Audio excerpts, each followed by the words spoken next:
بسم اللہ الرحمن الرحیم۔ السلام علیکم۔ انسان فوت ہوگا، اس کی قبر میں پہلی صبح، شام اور رات کیسی ہوگی، اس کے ساتھ کیا ہوگا، پوری تفصیل کے ساتھ آج میں بیان کروں گی، اس لیے ویڈیو مکمل سنیے گا۔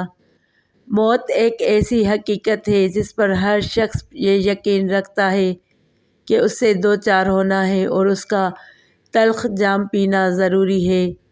یہ یقین ہر قسم کے کھٹکے و شبہے سے بالاتر ہے، کیونکہ جب سے دنیا قائم ہے کسی نفس و جان نے موت سے چھٹکارا نہیں پایا ہے۔ کسی بھی جاندار کے جسم سے روح نکلنے اور جدا ہونے کا نام موت ہے۔ ہر انسان خواہ کسی مذہب سے وابستہ ہو یا نہ ہو، اللہ یا غیر اللہ کو معبود مانتا ہو یا نہ مانتا ہو، اس حقیقت کو ضرور تسلیم کرتا ہے کہ اس کی دنیاوی زندگی عارضی و فانی ہے۔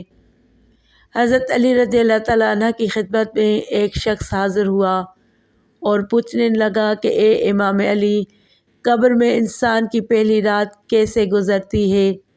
تو حضرت علی رضی اللہ تعالیٰ عنہ نے فرمایا کہ میں نے اللہ کے رسول صلی اللہ علیہ وآلہ وسلم سے سنا کہ انسان سب سے مشکل رات قبر کی پہلی رات ہوتی ہے، جب دوسرے انسان، اس کے دوست و عزیز و اقارب رشتہ دار اسے دفنا کر چلے جاتے ہیں تو وہ انسان روتا رہتا ہے اور ہر ایک دوست کے پاس آتا ہے اور اسے روکنے کی کوشش کرتا ہے کہ مجھے چھوڑ کر نہ جاؤ، لیکن افسوس اس کی آواز کوئی نہیں سنتا۔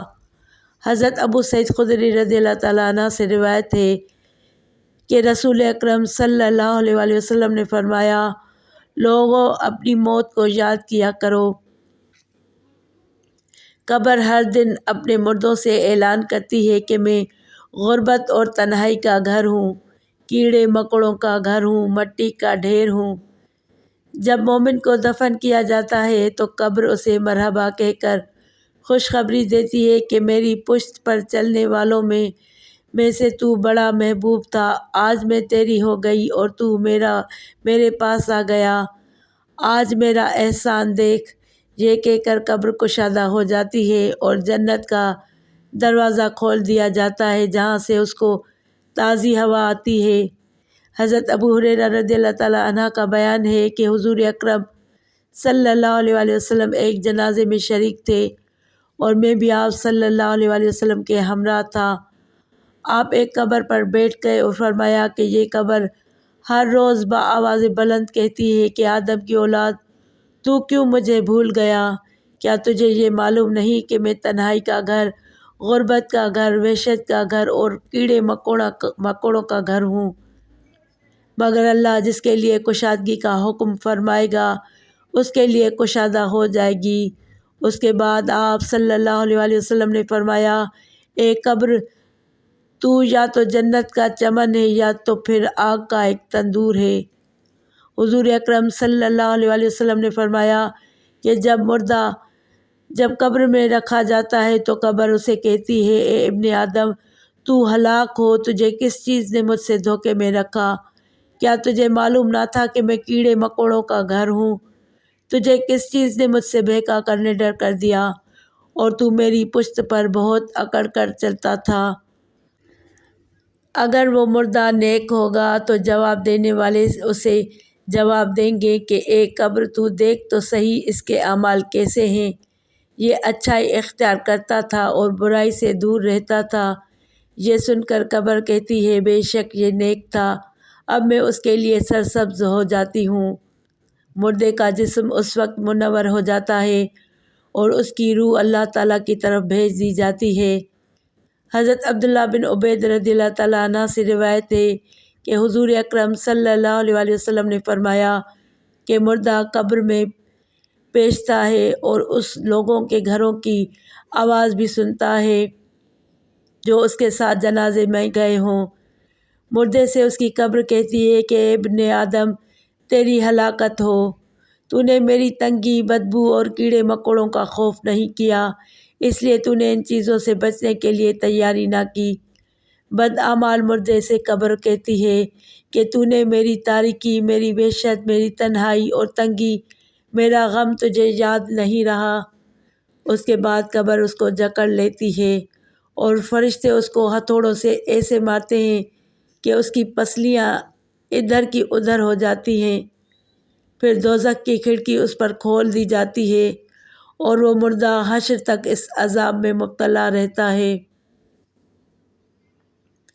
مرنے کے بعد ہر مردے کو صبح شام اس کا ٹھکانہ دکھایا جاتا ہے۔ فرشتے جنتی کو جنت دکھا کر خوشخبری دیتے ہیں اور دوزخی کو دوزخ دکھا کر اس کی حسرت اڑاتے ہیں۔ حضرت قتادہ رحمۃ اللہ تعالیٰ علیہ فرماتے ہیں کہ عذاب قبر کے 3 حصے ہیں۔ 1/3 عذاب پیشاب سے نہ بچنے کے سبب، 1/3 غیبت کے سبب اور 1/3 چغل خوری کے سبب ہوتا ہے۔ حضرت ابن عمر رضی اللہ تعالیٰ عنہ سے روایت ہے کہ رسول اللہ صلی اللہ علیہ وسلم نے ارشاد فرمایا، جب انسان کا انتقال ہو جاتا ہے تو اس پر صبح شام اس کا ٹھکانہ پیش کیا جاتا ہے۔ اگر وہ اہل جنت میں سے ہے تو جنت والوں کا مقام، اور اگر اہل جہنم میں سے ہے تو جہنم والوں کا مقام اسے دکھایا جاتا ہے۔ پھر کہا جاتا ہے کہ یہ تیرا ٹھکانہ ہے، یہاں تک کہ اللہ تجھ کو قیامت کے دن اٹھائے گا۔ اسی طرح حضرت عائشہ صدیقہ رضی اللہ تعالیٰ عنہ سے روایت ہے کہ ایک یہودی عورت ان کے پاس آئی اور اس نے عذاب قبر کا ذکر کرتے ہوئے حضرت عائشہ رضی اللہ تعالیٰ عنہ کو دعا دی، اللہ تعالیٰ آپ کو عذاب قبر سے بچائے۔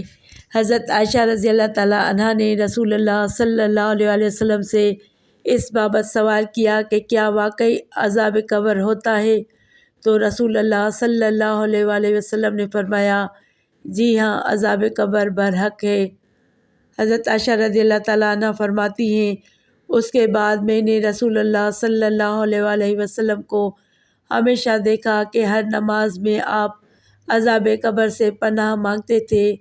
سیدنا ابو خدری رضی اللہ تعالیٰ عنہ سیدنا زید بن ثابت رضی اللہ تعالیٰ عنہ سے روایت کرتے ہیں کہ انہوں نے فرمایا، ہم قبیلہ بنو نجار کے ایک باغ میں نبی اکرم صلی اللہ علیہ وسلم کے ساتھ تھے اور آپ صلی اللہ علیہ وسلم خچر پر سوار تھے۔ اچانک وہ خچر اس طرح بھٹکا کہ نبی کریم صلی اللہ علیہ وسلم کو گرا دیتا۔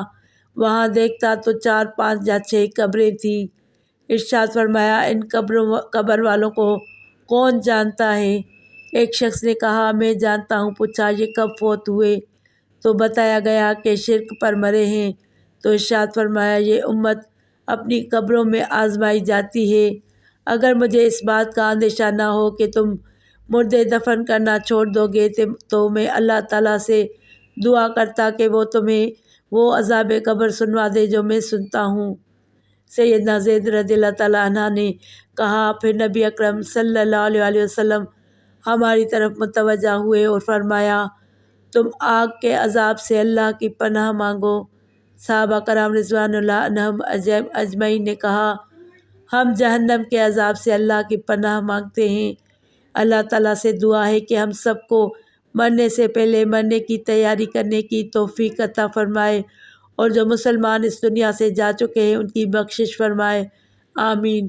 ویڈیو کو لائک کر کے چینل کو سبسکرائب کریں اور گھنٹی کے نشان کو دبائیں تاکہ میری آنے والی ہر نئی ویڈیو کا نوٹیفیکیشن آپ کو سب سے پہلے ملے۔